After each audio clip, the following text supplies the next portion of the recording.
Tanya,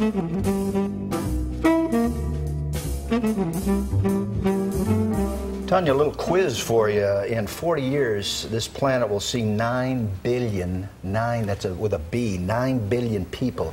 And we have limited land resources available for food production. What do we do? Is there a food shortage imminent, do you think? David Shelf is president of Airstream Innovations. We're going to talk about how to more effectively and efficiently grow our produce and our vegetables and our fruits.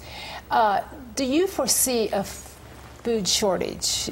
Well, it's like that that's a great question. That's a great question. Right. I don't know that it's an overall food shortage. I think the biggest issue right now is that we have a lot of production centers and distribution.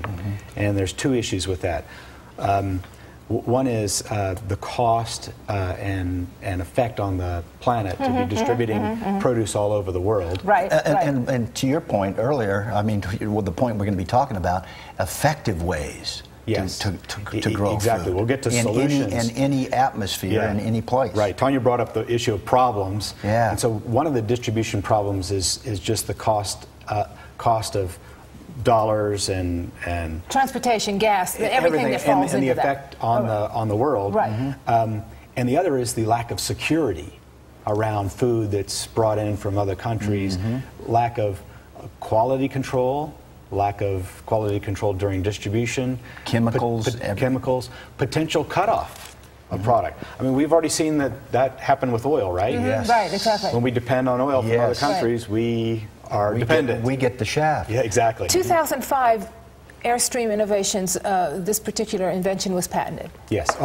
Patent pending in 2006. Okay. Invented in 2005. Okay. Explaining to us what exactly this is. Well, it's a system of supporting and ventilating a structure, in this case for a greenhouse, supporting it and ventilating it by capturing the wind, which, there's a clear door that you're looking through at an intake side where the wind is captured by a tower on the right that you can see the corner of, another tower on the left. That wind is forced through fans that add a little bit of pressure and allow the flow to flow out that exhaust door that you're looking in from now back to the two intake towers and the clear door that's closed at the far end. That air flows through the entire greenhouse. What that does is it promotes the ideal photosynthesis, maximum photosynthesis and productivity for the plant. The best flowers, the best leaves, the best fruit, with the least amount of water use, the least amount of energy use, the least amount of manpower. Would this be good for vegetables also? We're talking strawberries and fruits right now, but it's good for vegetables. For vegetables. Well, you said even flowers is good for any kind of vegetation. Yeah, anything that uses photosynthesis, basically, is beneficial. And now the only thing holding that up... Including these heirloom tomatoes. And I got a story I got to tell you. When I came in Friday night and woke up Saturday morning, I was a little hungry. I stopped at the New Frontier market in Flagstaff, which is a great store, by the way. Right. And as I'm leaving, I saw a display of heirloom tomatoes like those from Mexico. Okay? Yeah. Heirloom tomatoes from Mexico here in Flagstaff, Arizona. What's up with that? I know, and we do receive a lot of produce, vegetables, and stuff from Mexico, which we do. But now the only thing holding your structure up is the wind that's going on in there? Yeah, exactly. The air pressure created by, that's my son and daughter, and harvesting? Well, eating, I think, more than harvesting. If I was harvesting, I would be eating more. And that's a good... So, David, what about places that have no wind or very little wind? Well, that's a great question. The fans that create it. Fans that create it when there's no wind use very little electricity, because here's the deal. Those fans never, ever have to fight the wind. Because the wind is always directed through them, they will never fight a battle against the wind. Yeah. Any other structure has fans either pushing air in or pulling air out of the structure. Why is the wind so important to this? Oh, that's a great question. The wind at about 25 miles an hour has the pressure of about 50 plastic skins. Okay? The plastic skins being your structure. The cover, right? Which is a high-tech version of a greenhouse material, greenhouse covering. Right.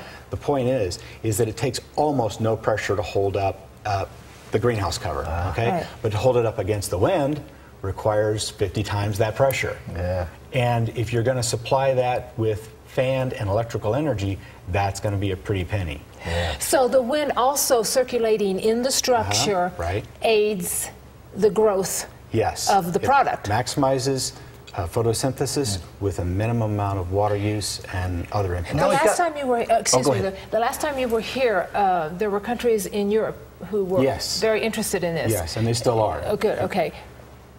Do we have any update on that, other than they still are? I mean, They still are. I am holding back because I need to develop systems, first of all, here in the United States, starting with the Southwest.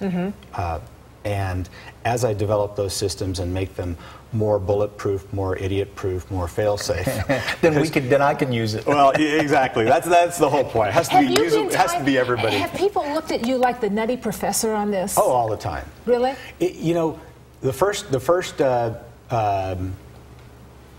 notion is that, yeah, it's crazy. Okay? Because it is kind of crazy. I mean, I thought it was crazy too when I first came up with it and tested it, and then it's like, ooh, this is kind of neat.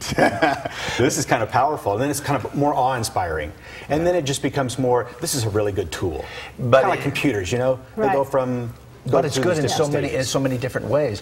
Can we mass produce these? In other words, I'm looking at giant fields, 30 acres, 40 acres. Can we use that technology? That's a great question. And a little story about the strawberries. The yields from that, this is a 1/4 acre tunnel, but a yield from an acre produces about the same as 5 acres of field product. Really? The reason with about being, a third the water use. the way we are producing it. Right, the way you're producing, well, ultimately, a lot of plants enjoy some degree of protection with respect to temperature. The airflow turns out to be a really big issue because the airflow controls how much water is evaporated from the leaves. And that controls how much minerals are brought up by the water. And this is going to become cost effective, or it already is? Oh yeah, it is already cost. I spent the last year, since we were here last, since I was here last, looking at all the production issues for strawberries and those heirloom tomatoes that you saw just What about minutes ago. those cute little flying insects that come in? Oh, the ladybugs and so on. So we pour pesticides on them. No, We're not going to do that here. No, exactly. You see behind my son there is fans suspended in the air that take the pressure from the wind that's captured above the fans by the intake tower, push the air a little bit more down through an insect net. All the air that comes into that greenhouse has to go through that insect net first.